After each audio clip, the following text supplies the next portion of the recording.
കൊമ്പൻ തെച്ചിക്കോട്ടുകാവ് രാമചന്ദ്രന് വനംവകുപ്പ് ഏർപ്പെടുത്തിയിരുന്ന വിലക്ക് നീക്കാൻ ധാരണയായി.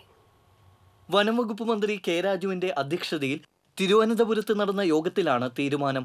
നിയന്ത്രണങ്ങൾക്ക് വിധേയമായി തെച്ചിക്കോട്ടുകാവ് രാമചന്ദ്രനെ ഉത്സവങ്ങൾക്ക് എഴുന്നള്ളിക്കുന്നതിന് അനുമതി നൽകാനും ചർച്ചയിൽ ധാരണയായി.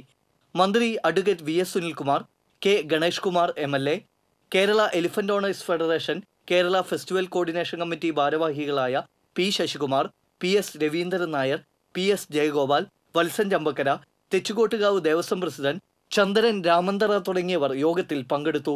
2018 വരെ നടന്നിരുന്ന ഉത്സവങ്ങൾ, പൂരം, പെരുന്നാൾ, നേർച്ച ആഘോഷങ്ങൾ എന്നിവ ഈ വർഷവും യാതൊരു തടസ്സവും കൂടാതെ നടത്തുവാൻ അനുമതി നൽകുന്നതിന് ചർച്ചയിൽ ധാരണയായി. 2018 വരെ നടന്ന ഉത്സവാഘോഷങ്ങൾ യഥാസമയം രജിസ്റ്റർ ചെയ്യുന്നതിന് വിട്ടുപോയിട്ടുള്ളവർക്ക് അതിനായി ഒരു അവസരം കൂടി നൽകുന്നതിനും യോഗം തീരുമാനിച്ചു. News desk TCV.